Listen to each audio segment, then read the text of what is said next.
Hello everyone, welcome to my YouTube channel. और हम यहाँ डिस्कस कर रहे हैं मॉडर्न हिस्ट्री के महत्वपूर्ण प्रश्न जो कि यूपी ट्रिपल एससी आयोग के द्वारा किसी न किसी एग्ज़ाम में पूछे गए हैं और जो आने वाले जितने भी एग्ज़ाम हैं 2023 में सभी के लिए मोस्ट इम्पोर्टेंट हैं।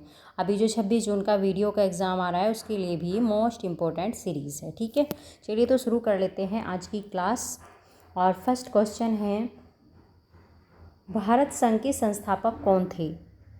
तो ये थे सुरेंद्रनाथ बनर्जी। सुरेंद्रनाथ बनर्जी को ही भारतीय संघ का संस्थापक कहा जाता है। नेक्स्ट है, राजनीतिक सुधारों का विरोध करने वाले पहले भारतीय कौन थे? तो ये भी सुरेंद्रनाथ बनर्जी थे।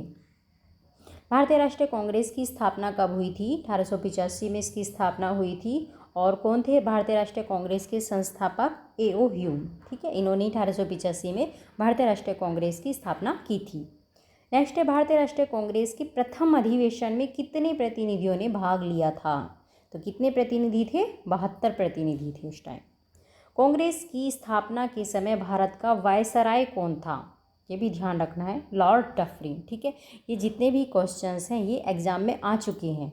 हम उन्हीं क्वेश्चंस का आपको रिवीजन करा रहे हैं जो एग्जाम में पूछ लिए गए हैं और पॉसिबिलिटी बनती है कि आने वाले जो एग्जाम हैं उनमें भी ये क्वेश्चंस रिपीट हो जाएं। ठीक है, इसलिए इम्पोर्टेंट है। भारतीय राष्ट्रीय कांग्रेस के पहले अध्यक्ष कौन थे? तो ये थे WC बनर्जी। भारतीय राष्ट्रीय कांग्रेस के पहले मुस्लिम अध्यक्ष की बात करें तो ये कौन थे? बदरुद्दीन तैयब जी थे। और अखिल भारतीय कांग्रेस की पहली महिला अध्यक्ष कौन थी? तो पहली महिला अध्यक्ष थी एनी बेसेंट। और अगर भारतीय महिला की बात करें तो कौन थी? सरोजिनी नायडू थी। ठीक है, क्वेश्चन अगर ऐसा पूछा जाए कि भारतीय राष्ट्रीय कांग्रेस की पहली महिला अध्यक्ष कौन थी तो एनी बेसेंट थी। लेकिन अगर पूछा जाए भारतीय राष्ट्रीय कांग्रेस की पहली भारतीय महिला अध्यक्ष कौन थी तो उसमें हम लगाएंगे सरोजिनी नायडू। ठीक है, किस अधिवेशन के लिए कांग्रेस ने पहली बार एक महिला अध्यक्ष को चुना था? तो ये थी कलकत्ता अधिवेशन 1917 में। ठीक है, और इसमें कौन चुनी गई थी? सरोजिनी नायडू। INC का पहला निर्वाचित यूरोपीय अध्यक्ष कौन था? तो ये थे जॉर्ज यूले। भारतीय राष्ट्रीय कांग्रेस के पहले निर्वाचित यूरोपीय अध्यक्ष थे। कौन सा भारतीय राष्ट्रीय कांग्रेस का अध्यक्ष कभी नहीं बन सके? कौन से भारतीय नेता थे ऐसे जो कांग्रेस के अध्यक्ष कभी नहीं बने हैं? तो ये थे बाल गंगाधर तिलक। भारतीय राष्ट्रीय कांग्रेस का अंतिम अधिवेशन कहाँ हुआ था जिसमें बाल गंगाधर तिलक ने भाग लिया था? इन्होंने कांग्रेस के अधिवेशन में भाग तो लिया था लेकिन इन्होंने कभी उसकी अध्यक्षता नहीं की थी। ठीक है, तो ये कौन सा अधिवेशन था? अमृतसर अधिवेशन 1919 का। नेक्स्ट है, 1938 के भारतीय राष्ट्रीय कांग्रेस के हरिपुरा अधिवेशन की अध्यक्षता किसने की थी? तो ये की थी सुभाष चंद्र बोस ने। ये भी क्वेश्चन आ जाता है कि हरिपुरा अधिवेशन कब हुआ था? 1938 में। जब भारत स्वतंत्र हुआ उस समय कांग्रेस का अध्यक्ष कौन था? तो ये थे JB कृपलानी। भारतीय राष्ट्रीय कांग्रेस का एकमात्र अधिवेशन जिसकी अध्यक्षता महात्मा गांधी ने की थी, कौन सा अधिवेशन था? बेलगांव अधिवेशन था और ये हुआ था 1924 में। किस अधिवेशन में पहली बार भारतीय रियासतों के प्रति अपनी नीति घोषित की गई थी? तो ये था नागपुर अधिवेशन। इसमें पहली बार रियासतों के प्रति नीति बनाई गई थी। जनगणमन पहली बार किस अवसर पर गाया गया था? कब गाया गया था? ये 1911 का जो अधिवेशन हुआ था कलकत्ता में, तो उसमें पहली बार जनगणमन को गाया गया था। कांग्रेस और मुस्लिम लीग के बीच प्रसिद्ध लखनऊ समझौता ये कब हुआ था? 1916 में लखनऊ समझौता हुआ था और इसकी अध्यक्षता किसने करी थी? लखनऊ अधिवेशन की अध्यक्षता की थी AC मजुमदार ने। नेक्स्ट है, ब्रिटिश शासन के दौरान बिहार को एक अलग प्रांत का दर्जा किस वर्ष दिया गया था? किस वर्ष मिला था? 1912 में। नेक्स्ट है, अतिवादियों और उदारवादियों के पुनर्मिलन की प्रक्रिया में प्रमुख शिल्पी कौन था? किसने इनका पुनर्मिलन कराया था? जो उग्रवादी थे और जो उदारवादी थे, तो ये थी एनी बेसेंट। 1916 में कांग्रेस और मुस्लिम लीग के मध्य समझौता किसने कराया था? तो ये थे BG तिलक। इन्होंने कांग्रेस और मुस्लिम लीग के बीच समझौता कराया था। नेक्स्ट है, कांग्रेस ने पहली बार मुस्लिम समुदाय के लिए पृथक निर्वाचन प्रणाली कब स्वीकार की थी? ये की थी 1916 में, लखनऊ समझौते में। फिर है, 1904 में से लगातार भारत को स्वशासन देने पर किसने बल दिया था? कौन चाह रहा था कि भारत को स्वशासन मिले? इस पर बार बार जोर कौन दे रहा था? तो ये थे दादा भाई नौरोजी। कांग्रेस के नरम दल के नेताओं की आंदोलन की पद्धति क्या थी, किस तरीके से वे आंदोलन में भाग लेते थे? तो उनकी पद्धति थी असहयोग। ठीक है, वे ब्रिटिश जो थे उनका असहयोग करते, मतलब उनको कोई भी सहायता नहीं देते थे। महाराष्ट्र में किसने गणपति पर्व का शुभारंभ किया था? तो ये थे बाल गंगाधर तिलक। इन्होंने गणपति पर्व का शुभारंभ किया था। असहयोग का मतलब ये भी है कि जो विदेशी वस्तुएं थी उनका बहिष्कार भी करते थे वे। बाल गंगाधर तिलक को किसने अशांति का जनक कहा था? तो ये वैलेंटाइन सिरोल थे। इन्होंने बाल गंगाधर तिलक को अशांति का जनक कहा था। नेक्स्ट है, महात्मा गांधी ने वल्लभ भाई पटेल को सरदार की उपाधि उनकी बड़ी संगठन क्षमता के कारण किस आंदोलन में दी थी? तो ये आंदोलन था बारदोली सत्याग्रह। इस आंदोलन में इन्हें महात्मा गांधी ने किसकी सरदार की उपाधि दी थी? वल्लभ भाई पटेल को।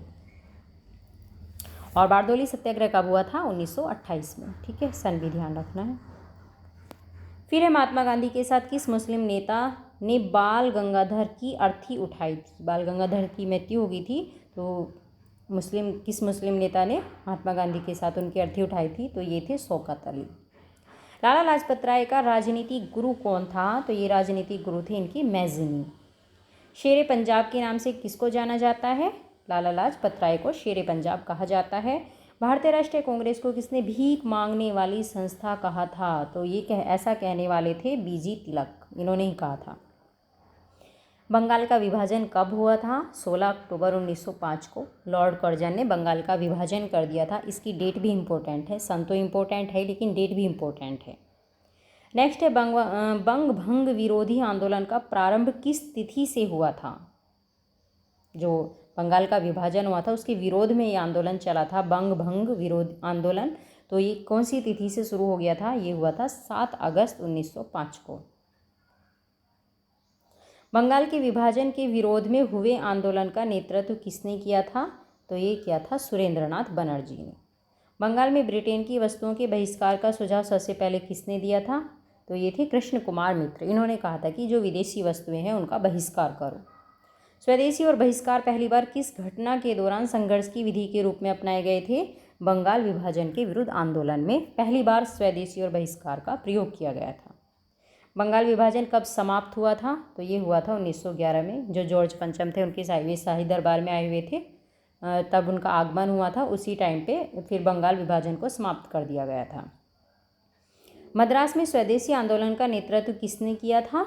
ये थे चिदम्बरम पिल्लई। चिदम्बरम पिल्लई ने मद्रास में स्वदेशी आंदोलन का नेतृत्व किया था। वंदे मातरम भारतीय राष्ट्रीय आंदोलन का शीर्षक गीत कब बना था?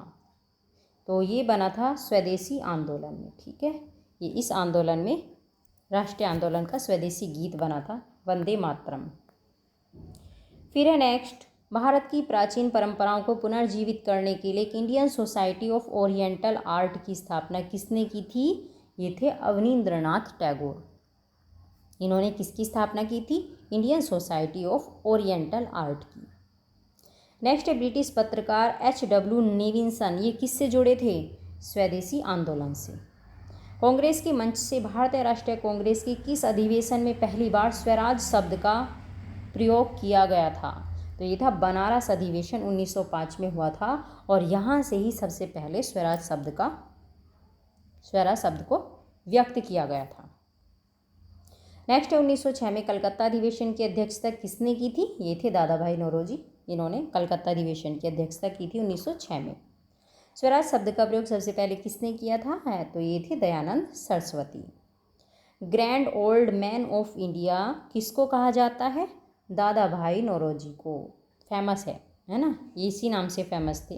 ब्रिटिश पार्लियामेंट में चुना जाने वाला भारतीय कौन था? भारतीय की बात करें जो ब्रिटिश पार्लियामेंट में चुना गया था, तो ये थे दादा भाई नौरोजी। सूरत विभाजन कब हुआ था? 1907 में। तिलक के नेतृत्व में हुआ था ये विभाजन, और इसमें जो उग्रवादी थे वे और उदारवादी जो थे वे एक दूसरे से अलग हो गए थे। और फिर 1916 में जो समझौता हुआ था, लखनऊ समझौता 1916 में, फिर यानी बेसेंट की मध्यस्थता में उदारवादी और जो उग्रवादी थे उनको आपस में उनमें समझौता करा दिया गया था। अखिल भारतीय मुस्लिम लीग की स्थापना किस वर्ष हुई थी? तो ये हुई थी 1906 में। मुस्लिम लीग का पहला अध्यक्ष कौन था? तो मुस्लिम लीग का पहला अध्यक्ष था आगा खान। ठीक है। तो ये थे आपके स्वतंत्रता संघर्ष से रिलेटेड महत्वपूर्ण पॉइंट। और कल फिर हम 100 क्वेश्चंस आपके रिवीजन करा देंगे। सारे क्वेश्चन मोस्ट इम्पोर्टेंट हैं, या फिर ठीक है। और एग्ज़ाम में जाने से पहले अगर आप इनको देख लेंगे तो शायद आपके 1-2 क्वेश्चंस आपके और राइट हो जाएंगे। Okay, thank you so much watching this video. Thank you.